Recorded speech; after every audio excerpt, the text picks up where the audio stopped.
Assalamualaikum warahmatullahi wabarakatuh. Perkenalkan, kami dari kelompok 5 Fisiologi Hewan, yaitu yang pertama ada Rizky Fauzi, Kotruna Danur Malitasari, Anissa Lutfiana, Eva Fadilatul Fitriana, dan saya Nafiah. Di sini kami akan membahas sistem gerak dan otot pada vertebrata dan juga hewan avertebrata. Assalamualaikum warahmatullahi wabarakatuh. Selamat siang teman-teman semuanya. Semoga tetap dalam keadaan sehat walafiat, bisa belajar hari ini dengan penuh semangat. Baik, kali ini fisiologi hewan membahas tentang sistem gerak dan otot pada hewan, yaitu vertebrata ataupun avertebrata. Untuk vertebrata berarti kan hewan bertulang belakang, ada 5 filum. Yang pertama saya akan bahas tentang Pisces. Baik, di dalam ikan itu terdapat otot-otot yang bisa menggerakkan ikan agar bisa bertahan hidup, agar bisa berenang, dan tidak tenggelam di dalam air. Lalu, di dalam ikan pun ada beberapa rangka, yaitu yang disebut atau juga disebut dengan sistem rangka, yang berfungsi untuk menegakkan tubuh ikan, menyokong organ tubuh ikan, melindungi organ tubuh bagian dalam juga ya, melindungi bagian dalam. Jadi bagian-bagian seperti sistem pencernaan ataupun sistem-sistem lainnya itu dilindungi dengan adanya sistem rangka ini. Lalu membantu pembentukan eritrosit. Jadi hampir sama ya fungsinya pada Pisces ataupun pada mamalia. Seperti yang sudah dijelaskan pada mata kuliah Anatomi Fisiologi Manusia. Selanjutnya, klasifikasi dari otot sendiri itu ada 3 berdasarkan jenisnya. Ada otot licin, otot bergaris, dan otot jantung. Nah, untuk penjelasannya, next slide ya teman-teman. Lalu, klasifikasi otot berdasarkan fungsinya itu ada voluntary dan involuntary. Voluntary berarti cara kerjanya itu di bawah rangsang otak, yaitu otot bergaris. Kalau di dalam manusia itu otot lurik, benar sekali. Lalu involuntary yaitu tidak di bawah rangsang otak, yaitu otot licin dan otot jantung. Otot licin berarti sama dengan otot, ya benar sekali, otot polos. Lalu berdasarkan letaknya, itu ada yang menempel pada rangka, menempel di bawah rangka itu kan. Ada juga yang tidak menempel. Yang menempel itu otot bergaris atau disebut dengan otot lurik. Makanya otot lurik ini disebut dengan otot tulang atau rangka karena dia menempel pada rangkanya. Dan yang tidak menempel itu otot licin. Baik, penjelasannya satu-satu. Yang pertama, otot polos atau urat daging licin atau otot licin. Nah, dia tadi kerjanya involuntary atau kontraksinya lambat, actionnya lama karena letak otot ini itu pada bagian organ dalam ikan gitu kan, pada bagian saluran pencernaan, reproduksi ataupun ekskresi, sirkulasi, dan pada bagian mata pun ada otot polos ini. Selanjutnya, otot jantung. Otot jantung ini involuntary sama dengan otot polos ya, bedanya dia kerjanya itu terus-menerus karena jantung itu kan untuk memompa darah ya dan bisa dialirkan ke seluruh tubuh, jadi dia terus berdetak gitu kan jantungnya. Lalu penyusunnya pun sama ya, epikardium dan endokardium, sama seperti di penjelasan mamalia pada manusia. Lanjut, yaitu otot bergaris atau otot lurik atau otot tulang karena dia letaknya menempel di bawah tulang. Nah, otot ini dibagi menjadi 4, yaitu otot oculomotor, yaitu pada bagian mata dengan jumlah 3 pasang. Lalu otot hipobranchial, yaitu pada faring, pada rahang hyoid, dan lengkung insang. Ini lengkung insang yang berfungsi sebagai pengembang. Lalu otot branchiomerik, yaitu pada bagian muka, rahang, dan lengkung insang. Lengkung insangnya ini sebagai pengkerut. Dan otot appendicular, yaitu bagian sirip. Itu otot ini berfungsi untuk menggerakkan sirip ikan.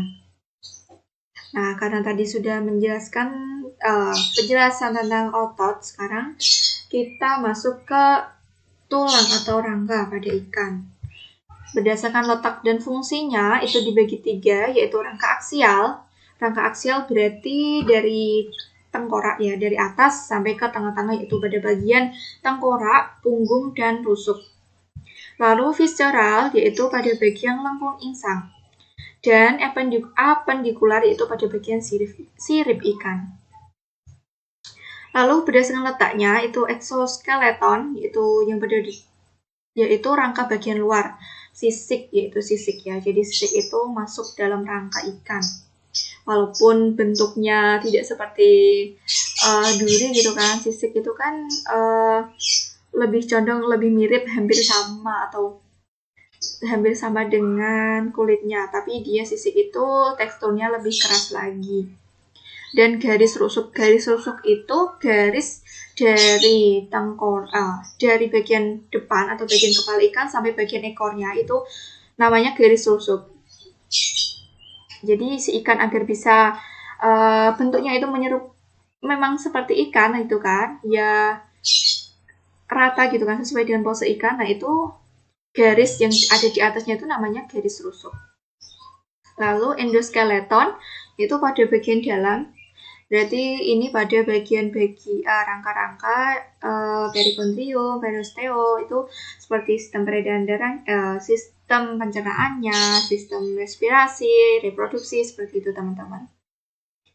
Lalu, nah ini rangka aksial yang pertama tadi ada tulang tengkorak. Di bagian-bagian tengkorak ikan. Lalu, nah perkembangan embrionik ikan, tengkorak ikan itu berasal dari 3 sumber. Nah, pembungkus otaknya itu namanya chondrocranium. Lalu, bahan dari tengkorak itu bagian dermocranium. Dan tulang tengkoraknya itu namanya splanocranium. Jadi baca sendiri ya teman-teman. Selanjutnya, vertebra ikan atau pada bagian tulang punggung dan tulang rusuknya ikan. Nah, ini tulang punggung dan ini tulang rusuknya. Ini pada bagian badannya dan ini pada bagian ekor. Perbedaan pada bagian badan dan ekor ikan itu kan, kalau pada bagian badannya ini memiliki tulang rusuk, itu satu ke kanan dan satunya ke kiri. Sedangkan pada bagian ekornya itu hanya memiliki ini ya, satu garis lurus atau tulang punggungnya. Nah kalau di bagian ekornya itu bagian ujung salah satunya itu namanya neural canal dan ujung yang lainnya namanya hemal spine. Nah ini pada bagian lengkung insan ikan. Ini ada beberapa lembaran-lembaran yang letaknya itu dekat dengan ini. Selanjutnya, ini tengkorak ikan berarti dia masuk rangka visceral. Dan rangka apendikular yaitu pada bagian sirip ikan ya. Sirip ikan sendiri ada 2 macam, yaitu sirip tunggal dan sirip berpasangan. Sirip tunggal berada pada bagian punggung ikan, ekor, dan duburnya. Dan yang berpasangan itu pada bagian dada dan perutnya. Nah ini.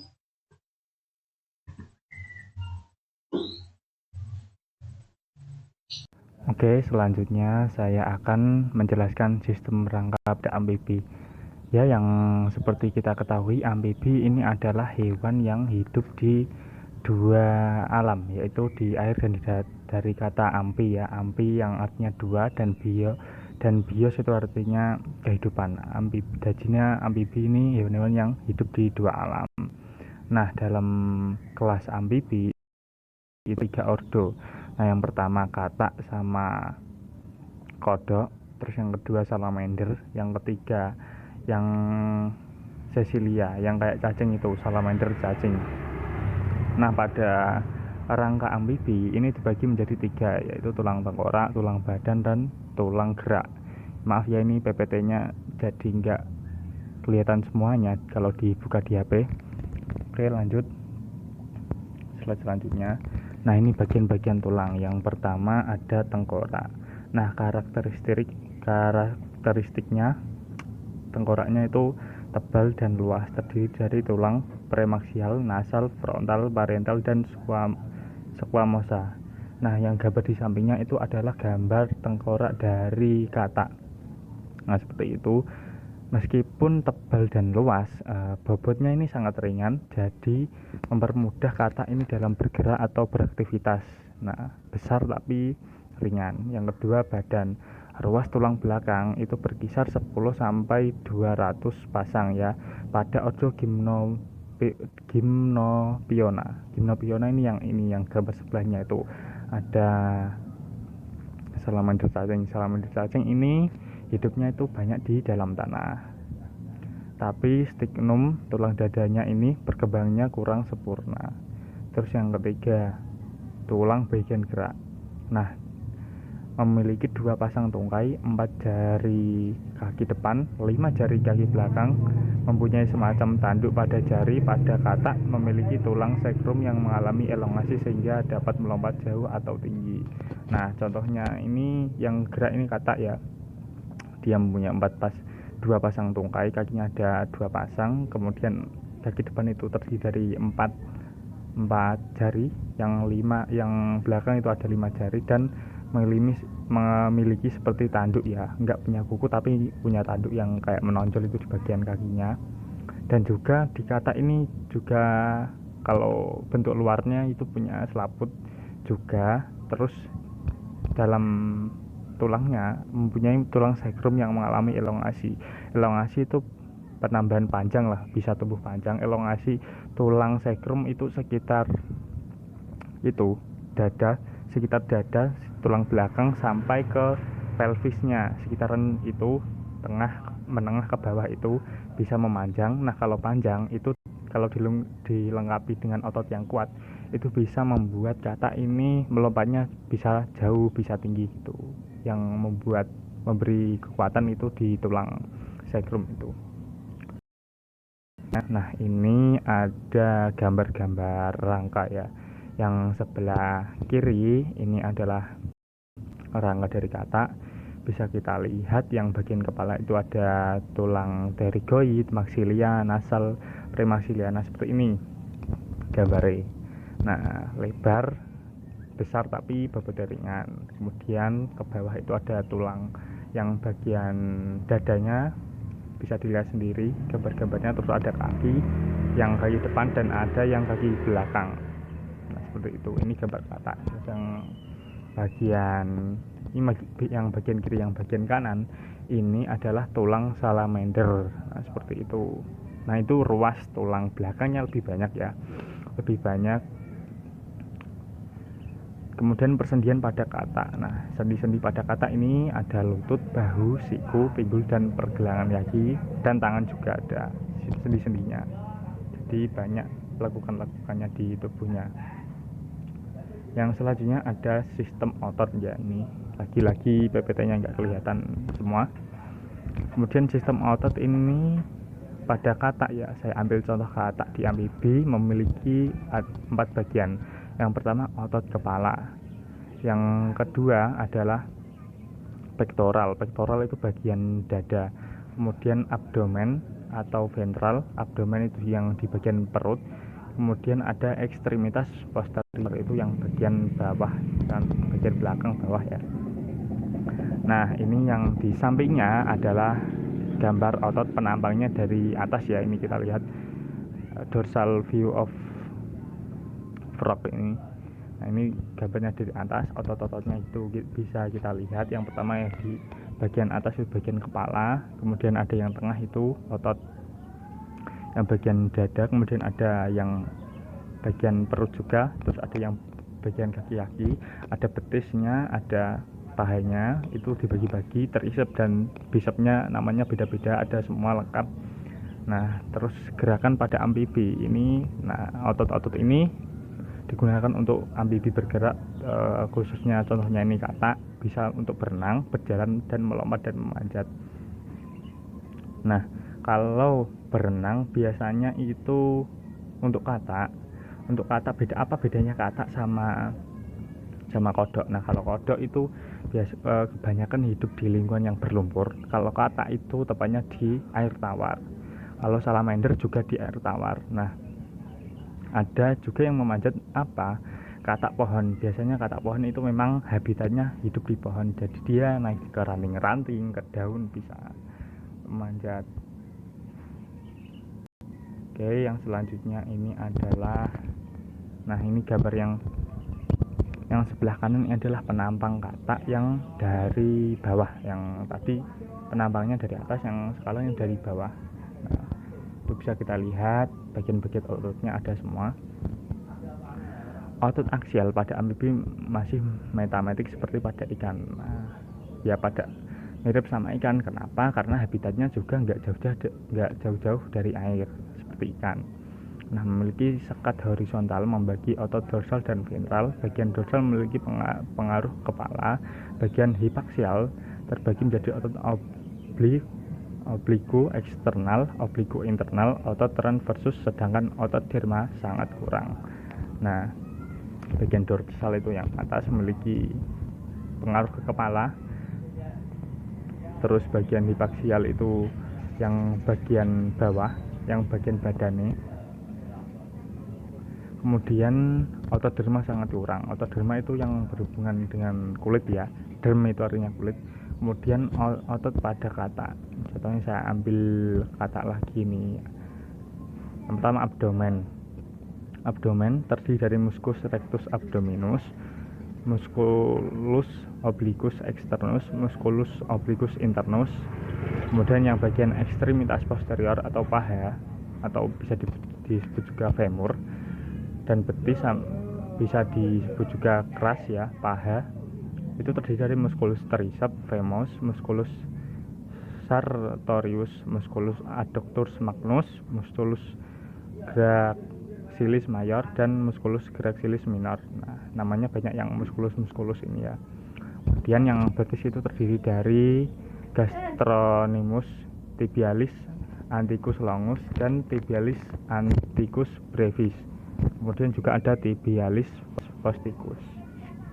Nah, seperti itu ya penjelasan otot-otot yang ada pada katak. Saya ambil contohnya pada amfibi ini katak. Oke, sekian dari saya penjelasan tentang amfibi. Selanjutnya akan dilanjutkan oleh teman saya. Terima kasih. Oke, selanjutnya sistem gerak dan otot pada Aves. Sebelumnya, perkenalkan nama saya Anissa Lutfiana. Salah satu ciri khas Aves adalah kemampuan bergerak di udara atau terbang.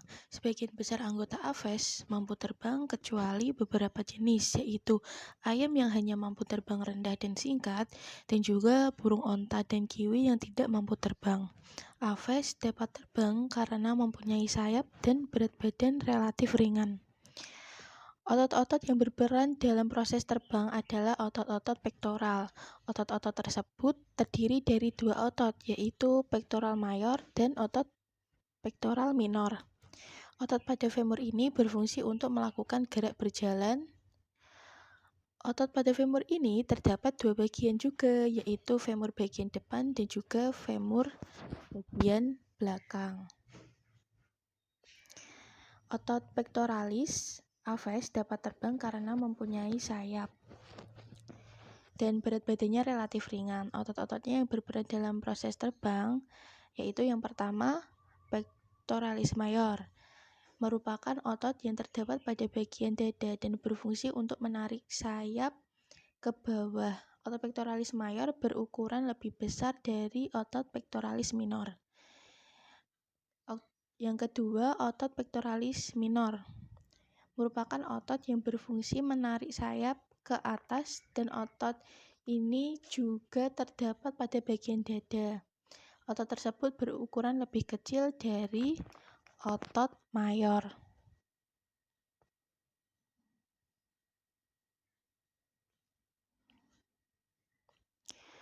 Selanjutnya, gambar otot pada Aves. Fungsi dari sayap pada burung adalah seperti kaki pada hewan darat. Sayap merupakan kaki bagi burung saat terbang. Kepakan sayap saat terbang dapat dianalogikan seperti gerakan tangan manusia saat berenang, seperti gaya kupu-kupu. Mekanisme terbang diawali dengan pengepakan sayap, kemudian sayap dikepakkan ke depan ke bawah. Ketika sayap dikepakkan ke bawah, maka burung terdorong ke depan sehingga posisi sayap menjadi agak ke belakang. Selain itu, sayap diangkat ke atas dan diteruskan maju ke depan. Pada merpati, sayap itu berfungsi penuh saat terbang, sedangkan pada ayam, sayap kurang berfungsi. Berkurangnya fungsi sayap pada ayam karena ayam lebih menghabiskan hidupnya di darat dan kaki lebih berperan dibandingkan sayap. Warna otot pektoral ayam berbeda dengan otot pektoral merpati. Otot pektoral ayam berwarna putih, sedangkan pektoral merpati berwarna merah, karena merah merupakan warna myoglobin. Semakin banyak myoglobin pada otot, maka semakin merah warna otot. Fungsi myoglobin sama dengan fungsi hemoglobin pada darah, yaitu sebagai pengikat oksigen.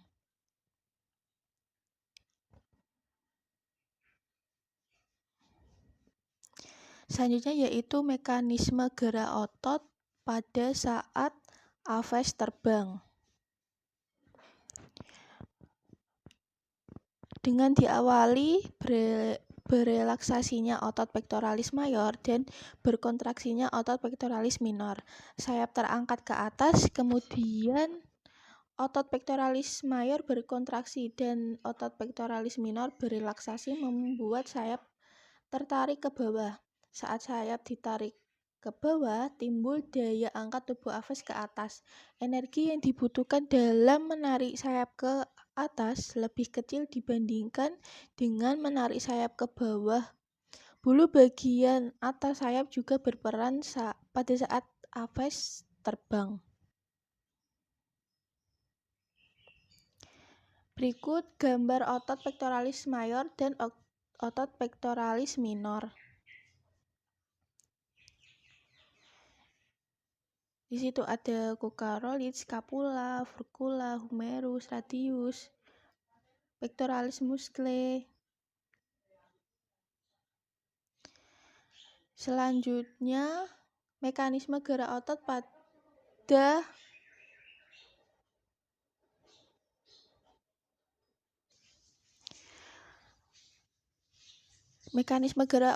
pada saat aves berjalan dipengaruhi oleh otot pada femur.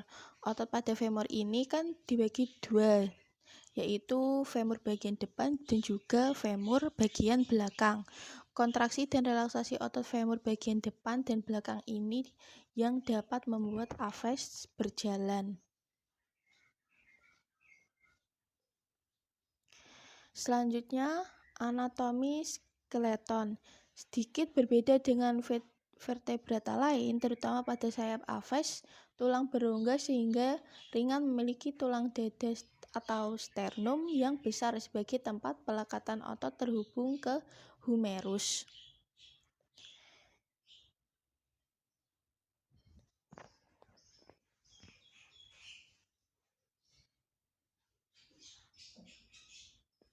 Tulang dada atau sternum membesar dan memipih. Tulang dada berfungsi sebagai tempat melekatnya otot-otot sayap. Sternum memiliki satu crista medialis yang disebut carina sterni yang berfungsi untuk melekatnya otot untuk terbang. Burung merupakan satu-satunya binatang vertebrata yang memiliki tulang selangka yang menyatu atau furcula atau tulang dada. Hal ini berfungsi sebagai menopang otot pada saat terbang. Tulang dada datar yang besar atau tulang dada mendukung otot-otot terbang yang besar dan kuat.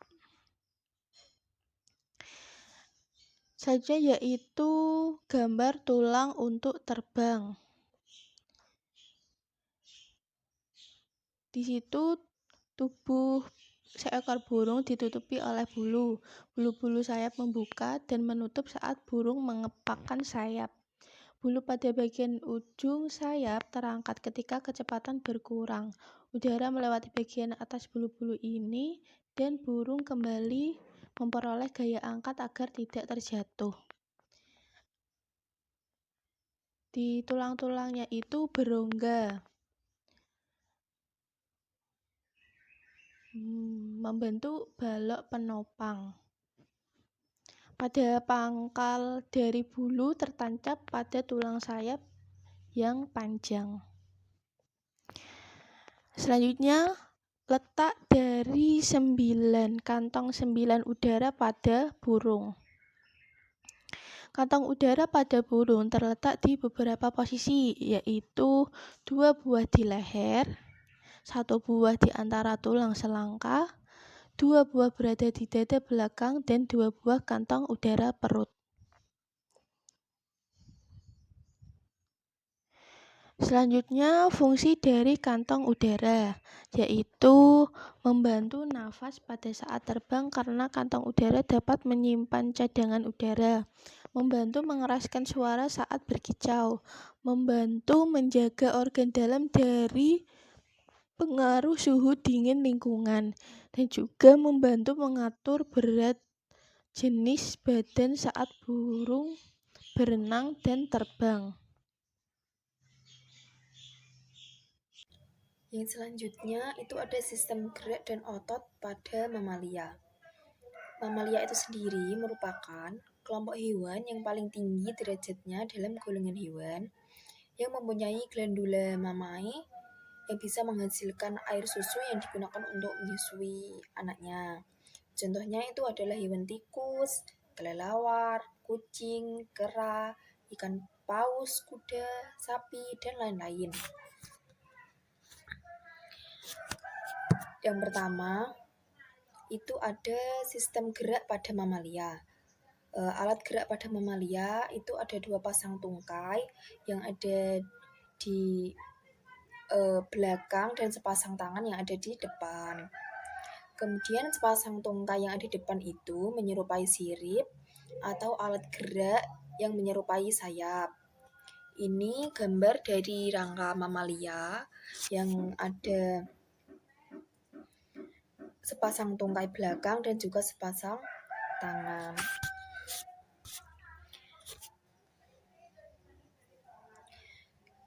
Kemudian sistem gerak pada mamalia. Yang pertama itu ada skeleton trunci atau rangka badan yang terdiri dari kolumna vertebralis ya atau biasa disebut dengan tulang belakang dan juga sternum atau tulang dada. Nah, dalam sternum ini terdapat manubrium sterni atau tulang dada, terus corpus sterni, dan processus xiphoideus atau tulang taju pedang. Tulang taju pedang itu terletak di ujung dada. Kemudian sistem gerak pada mamalia yang kedua itu ada gelang bahu atau pektoral. Pektoral ini tersusun oleh tulang clavikula dan scapula. Yang pertama itu ada ekstremitas anterior atau alat gerak bagian atas itu terdiri dari tulang humerus, tulang ulna, tulang radius, tulang karpal, metakarpal, dan juga falanges atau tulang jari. Kemudian yang kedua itu ada ekstremitas posterior. Ekstremitas posterior ini alat gerak yang bagian bawah, maksudnya itu alat gerak bagian bawah. Itu terdiri dari tulang femur, tulang kering atau tulang tibia, kemudian tulang fibula atau tulang betis, dan tulang tempurung lutut, tarsal, metatarsal, dan juga falanges.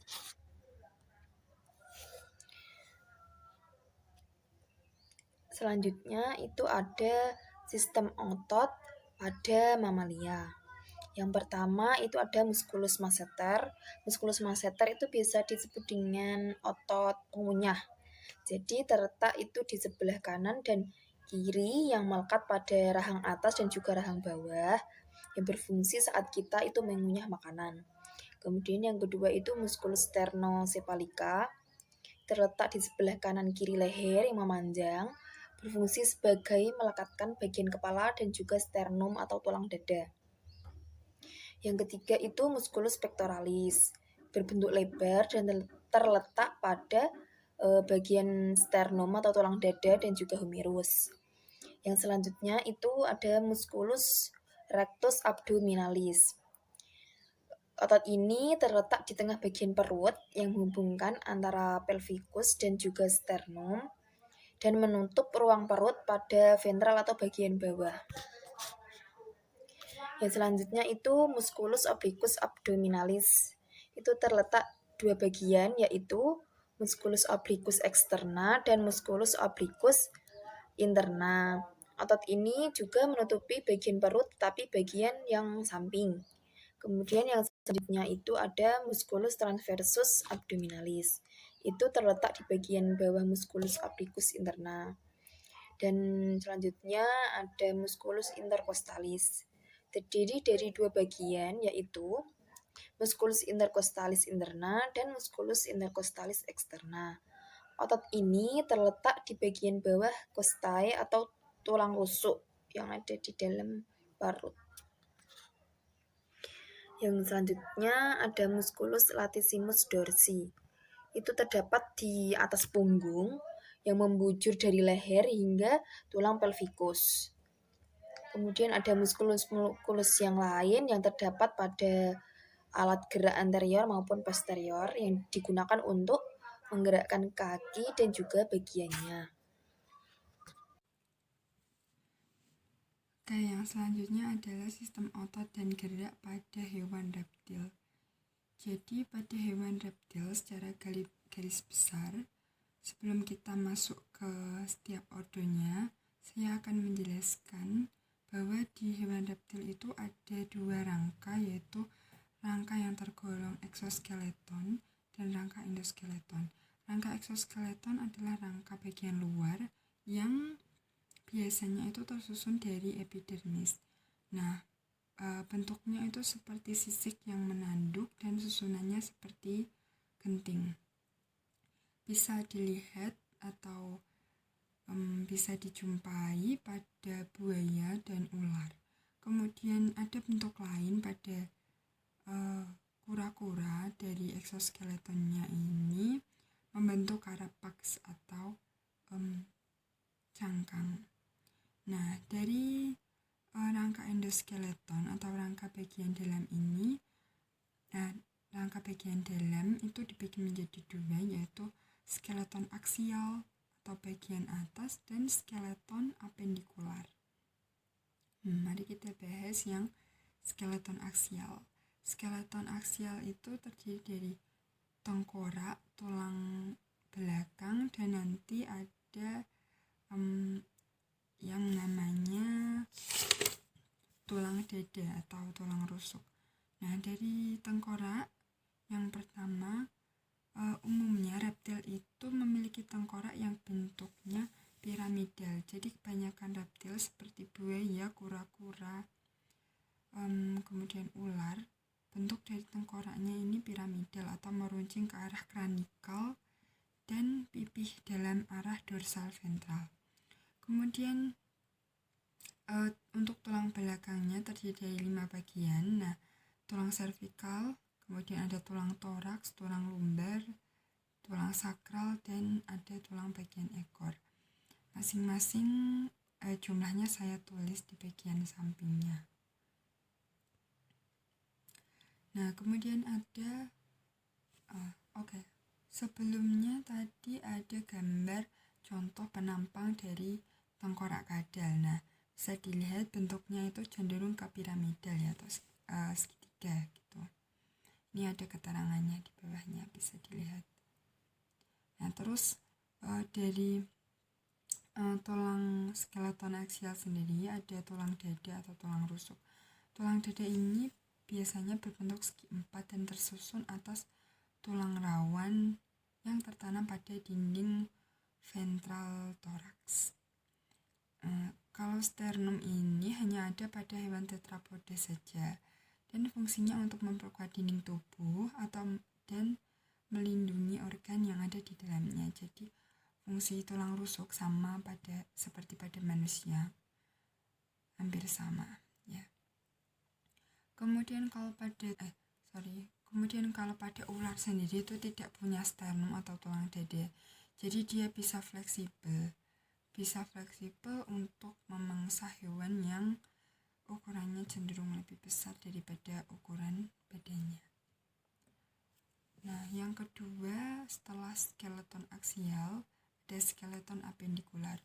Maaf, ini typo. Seharusnya ditulis skeleton apendikular. Nah, yang kedua skeleton apendikular itu terdiri dari gelang bahu, gelang pinggul, dan alat gerak atau ekstremitas. Kalau gelang bahu itu fungsinya untuk mengait anggota gerak yang ada di depan, jadi kaki depan ya. Kemudian kalau gelang pinggul berfungsi untuk mengait anggota gerak belakang. Kalau pada ular ya karena dia tidak memiliki ekstremitas, jadi dia tidak memiliki gelang pinggul dan gelang bahu. Kemudian kalau ekstremitas sendiri terbagi menjadi dua, yaitu ada ekstremitas anterior dan posterior. Kalau ekstremitas anterior itu tungkai depan, sedangkan ekstremitas posterior itu adalah tungkai belakang. Kalau tungkai depan itu tersusun dari humerus, radius, tulang ulna, dan tulang manus.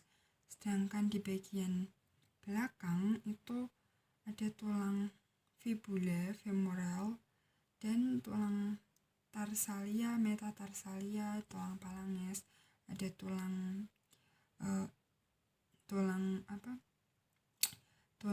per gitu ya, tulang pada bagian kaki atau tangan untuk gerak ekstremitas alat gerak. Kemudian dari ordo sendiri di reptil yang masih eksis itu ada 4, yaitu ordo Opidia, Crocodila, Laxertilia, dan Selonia. Pada ular ada beberapa ciri khas yang saya tulis di sini. Dia itu punya kranium atau tengkorak otak ya yang melindungi otaknya. Kemudian pada vertebral kolumnya ini memanjang dari tengkorak hingga ekor. Nah, rusuknya juga memanjang di sepanjang tubuhnya.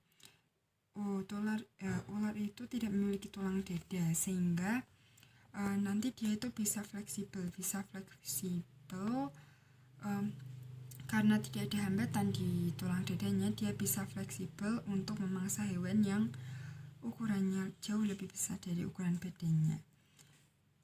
Nah, seperti yang sudah dijelaskan sebelumnya, ular itu juga tidak memiliki gelang bahu dan gelang pinggul. Pada ular itu tidak ada. Kemudian ada 4 macam gerakan ular. Ada serpentin, ada concertina, ada linear, dan ada gerakan sidewinding. Pada serpentin itu gerakan ular yang membentuk. Ada concertina itu gerakan ular yang dilakukan dengan cara ular ini memendekkan dan memanjangkan tubuhnya dengan ekor yang menambatkan tubuhnya. Kemudian gerakan yang keempat itu ada gerakan linear atau caterpillar. Biasanya gerakan ini itu gerakan ular yang cenderung lambat. Jadi karena gelombang kontraksi ototnya itu menggerakkan tubuh ular ke depan, kemudian sisik-sisik perutnya itu mencengkram ke tanah, maka gerakan ular pada gerakan linear ini cenderung menjadi gerakan yang lambat. Beda lagi pada gerakan sidewinding atau gerakan menyimpang. Gerakan ini dilakukan ular dengan menggerakkan kepalanya itu ke samping dan maju, sehingga dia itu seolah-olah gerakannya menyimpang gitu ya. Nah, biasanya gerakan sidewinding ini khusus dilakukan apabila ular tadi melewati permukaan yang licin. Kemudian ada ordo yang kedua dari film ini, film reptil, yaitu krokodila atau buaya. Nah, pada buaya ini struktur rangkanya hampir sama dengan kadal. Serviksnya itu terdapat tulang rusuk pendek yang bebas, sedangkan pada toraksnya atau dan sternumnya itu dihubungkan oleh rusuk dada yang disambung oleh tulang rawan. Bisa dilihat pada gambarnya seperti pada kadal ya, nanti akan dilanjutkan. Ini gambarnya kadal dan ini yang krokodil. ada tengkorak sampai tulang rahang bawah ini membentuk piramida ya. Tengkoraknya itu cenderung berbentuk segitiga. Kemudian ada tulang leher, ada tulang punggung yang membujur sampai ke ekor. Kemudian buaya ini sudah memiliki ekstremitas. Jadi sudah ada sakrum, tulang paha, tulang selangkah, tulang jari, telapak kaki, ulna, dan radius. Sama juga seperti krokodil, lacertia atau kadal ini memiliki ekstremitas yang hampir sama karena bentuknya juga hampir sama. Ini cuma ukuran yang berbeda. Ini gambarnya. Kemudian yang terakhir ada selonia atau penyu. Berbeda dengan kadal, ular, dan buaya, penyu bergerak berenang ya. Karena berenang ini dia memiliki ekstremitas yang berbeda dengan buaya. Kalau penyu itu memiliki ekstremitas bentuknya seperti dayung, jadi kaki dan tangannya berbentuk seperti dayung untuk menyesuaikan tempat hidupnya. Untuk klavik atau selangka pada penyu ini ada di antara sternum dan scapula dan berfungsi atau bergabung dengan cangkangnya. Jadi tidak bisa dilepas seperti pada keong atau siput, kecuali kalau dia sudah mati bisa lepas dari cangkangnya. Nah, ini pada gambarnya juga sudah terlihat bahwa rangkanya itu menyatu dengan karapaksnya. Jadi karapaksnya itu melindungi kerangkanya. Gitu. Sekian penjelasan dari saya. Nanti akan dilanjutkan penjelasan dari teman-teman yang lain. Terima kasih. Baik, selanjutnya kita membahas tentang sistem otot dan gerak pada avertebrata atau hewan tanpa tulang belakang. Nah, hewan-hewan ini tidak memiliki tulang, lalu dia tetap bisa bergerak dengan cara apa? Nah, yang pertama, saya akan membahas dari jenis Annelida. Filum Annelida ini berasal dari kata annulus, itu yang berarti cincin atau gelang, di mana segmennya itu bentuknya itu menyerupai cincin, makanya disebut dengan Annelida. Ini saya mengambil contoh cacing tanah. Baik, di setiap segmennya itu dibatasi yang namanya sekat atau septum. Nah, tadi Annelida termasuk avertebrata, tapi dia bisa bergerak menggunakan apa? Menggunakan otot. Ototnya memanjang dan otot melingkar. Otot memanjang disebut longitudinal atau otot protraktor, sedangkan melingkar disebut dengan otot sirkuler atau retraktor. Lalu memiliki alat gerak berupa bulu-bulu atau seta di setiap segmennya. Nah, ini gambaran dari cacing tanah. Di pada bagian posterior atau bagian belakang. Jadi anteriornya berarti ada di depan sini ya teman-teman. Lalu ini dia otot-ototnya. Ini otot melingkar. Otot melingkar berarti yang ini ya, yang melingkar-melingkar di setiap segmennya ini.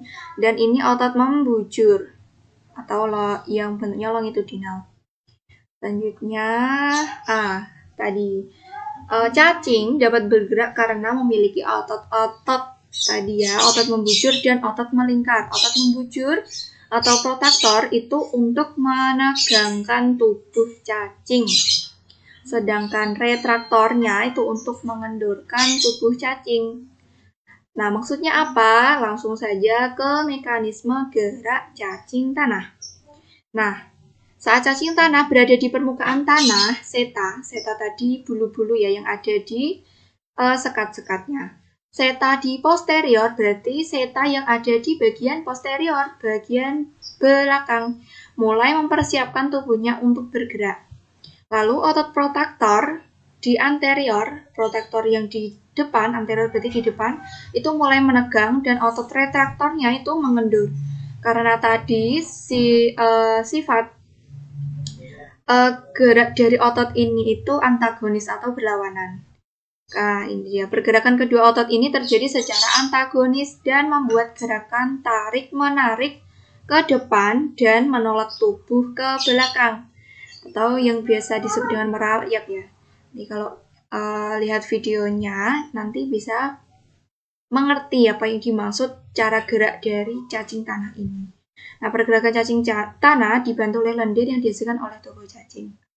Nah, ini teman-teman. Baik, mungkin akan lebih jelasnya kalau sambil nonton video ini.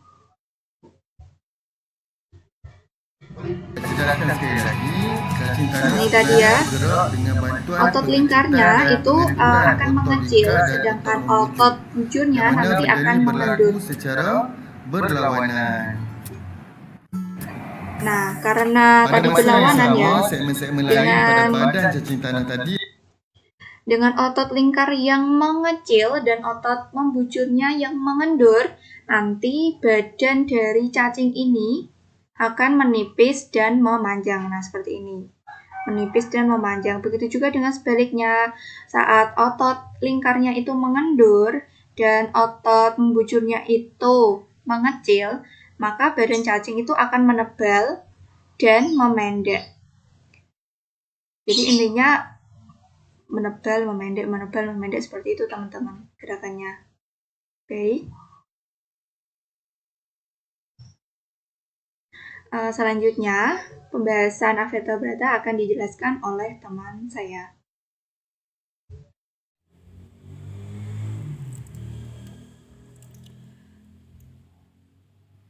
Oke, jadi selanjutnya adalah penjelasan tentang sistem gerak pada vertebrata dan invertebrata.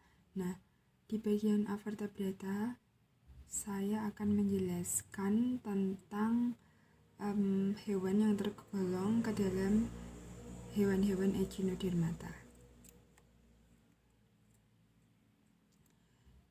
Nah, hewan dari film echinodermata itu bergerak menggunakan sistem gerak yang berbeda dengan film yang lain. Hewan film echinodermata ini bergerak menggunakan kaki ambulakral. Kaki ambulakral ini adalah kaki pembuluh yang di dalamnya itu ada airnya. Jadi, gerakan pada kaki ambulakral ini dapat terjadi akibat adanya perbedaan tekanan air. Apabila tidak ada perbedaan tekanan air pada kaki ambulakral, maka hewan-hewan dari film echinodermata ini tidak bisa bergerak.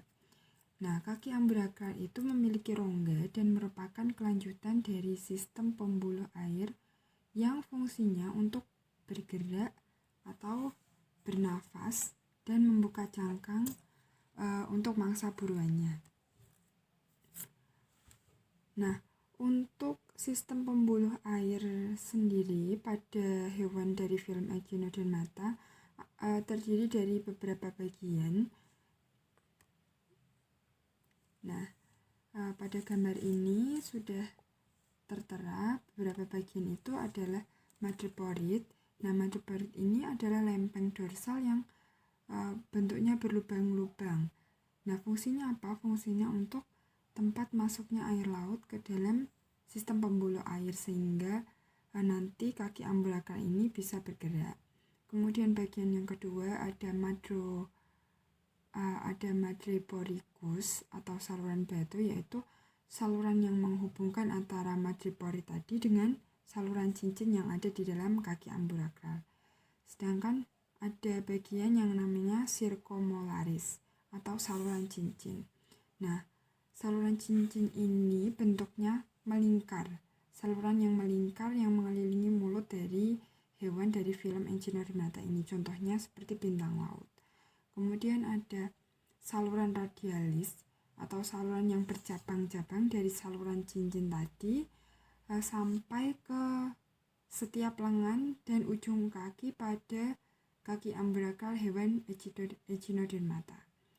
Dan yang terakhir, setiap kaki dari hewan echinodermata ini adalah bentuk dari kaki tabung yang berhubungan dengan gelembung otot yang disebut dengan ampula. Nah, di sini sudah jelas ada gambar ampula di sini. Setiap kaki dari hewan echinodermata, Setiap kaki dari hewan Echinodermata ini memiliki bagian-bagian yang menunjang, yang nantinya akan menunjang sistem gerak daripada hewan dari film ini. Nah, contoh pergerakan dari hewan Echinodermata adalah pergerakan dari kaki ambulakral tadi ya.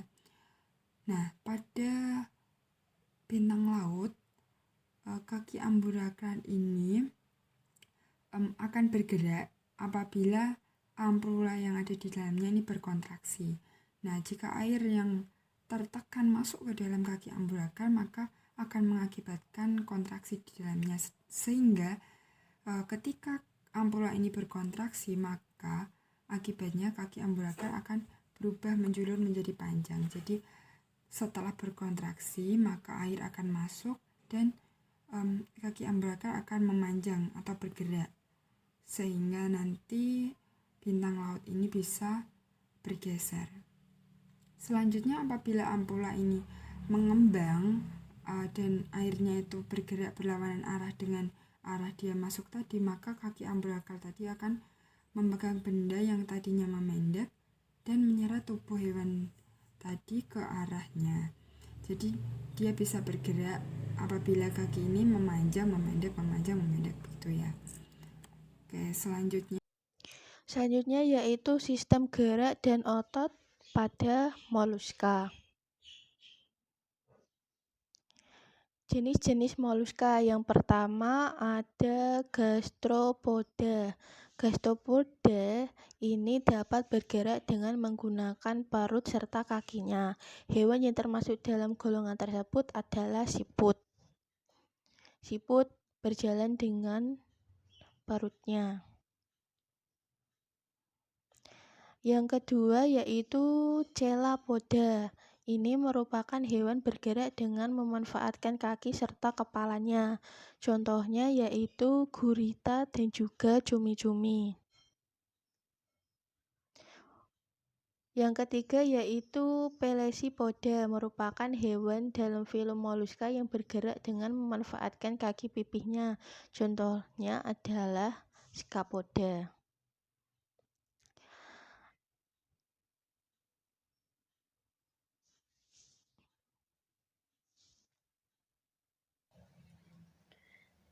Yang selanjutnya itu pada hewan Avertebrata, itu contohnya sistem gerak dan otot pada arthropoda. Arthropoda itu berasal dari bahasa Yunani, yaitu artinya arthos, yang bisa dikatakan sebagai sendi atau kaki. Ciri yang utama dari hewan ini yaitu hewan yang memiliki kaki yang tersusun atas ruas-ruas dan bersegmen-segmen atau berbuku-buku. Contohnya itu pada kepiting, udang, serangga, laba-laba, kaki seribu, dan yang lain-lain. Kemudian sistem gerak pada arthropoda. Alat gerak pada arthropoda berupa kaki satu pasang pada setiap ruas abdomen yang digunakan untuk berenang. Misalnya itu pada udang itu digunakan untuk berenang. Misalnya pada hewan arthropoda yang lain yang hidup di air juga digunakan untuk berenang. Dan digunakan untuk merangkak itu biasanya pada hewan-hewan yang hidup di daratan seperti kaki seribu, kalajengking, dan lain-lain. Dan pergerakannya itu dikontrol oleh otot lurik dan juga otot halus. Nah, rangka luar pada hewan arthropoda itu keras atau bisa disebut dengan ekskeleton yang tersusun atas zat kitin atau protein sebagai pembungkus tubuh. Biasanya itu pembungkus tubuhnya itu mengkilat.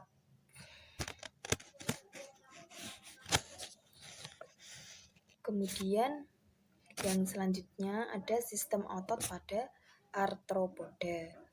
Nah, otot silinder terbagi menjadi berkas-berkas otot lurik yang terletak pada permukaan sistem rangka hewan arthropoda.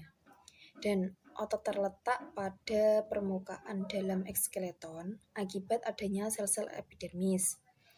Peregangan dan juga pengerutan antara keping-keping tubuh itu diakibatkan oleh kontraksi otot yang dimana kutikula dan juga otot itu bekerja sama sebagai sistem pengangkat. Contohnya itu sistem gerak dan otot pada insekta atau serangga. Nah, pada tiap segmen tubuh arthropoda ada yang dilengkapi alat gerak dan ada yang tidak. Misalnya itu pada insekta ini. Contohnya pada insekta itu didukung oleh kutikula yang berfungsi sebagai tempat melekatnya otot yang digunakan sebagai alat gerak atau yang digunakan sebagai untuk berjalan. Kemudian otot serangga merupakan otot serat lintang yang susunannya sangat kompleks dan ototnya itu digunakan untuk bergerak secara cepat.